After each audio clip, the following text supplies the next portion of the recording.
Barko ng Philippine Coast Guard, binangga ng China Coast Guard vessel sa Skoda Shoal. Eroplano ng Philippine Air Force, hindi rin nakaligtas sa mga agresibong galaw ng China. Yan ang mga bagay na pag-uusapan natin ngayon. Kaya't kung bago ka pa lang sa ating channel, ay mag-subscribe ka na at i-click mo na rin ang notification bell para lagi kang updated sa mga kaganapan at modernong kagamitan na ating pag-uusapan. Isa na namang insidente ng pangaharas ang nangyari sa West Philippine Sea.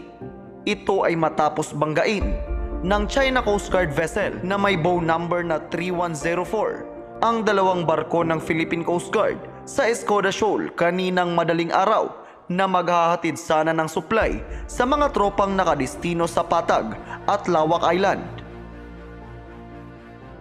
Pasado alas 3 ng madaling araw kanina nang naranasan ng BRP Kapeenghanyo ang agresibong galaw ng China Coast Guard na nagresulta sa banggaan na nagdulot ng malaking butas sa gilid na parte ng barko. 2 minuto bago mag alas 4 ng madaling araw ay ang BRP Bagakay naman ang binangga ng China Coast Guard Vessel 21551.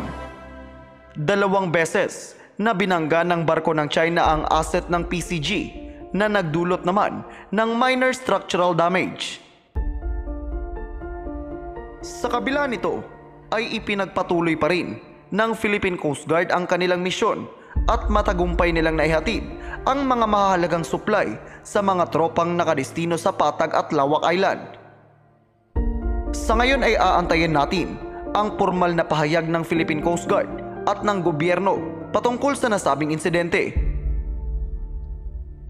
Nitong nakaraan naman ay hinaras din ng Chinese Air Force ang Philippine Air Force matapos na magsagawa ng isang dangerous maneuver at magpaulan ng flare ang isang Chinese fighter jet malapit sa NC-212I aircraft ng Philippine Air Force.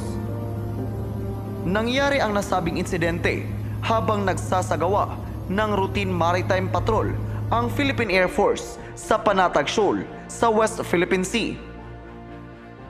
Mariin namang kinundina ng palasyo ang naging aksyon na ito ng China at sinabi na mapanganib ito at dapat maging responsable ang China sa mga aksyon nito sa lugar. Ikaw, ano ang masasabi mo sa balita natin ngayon? I-comment mo lang ngayon sagot sa comment section.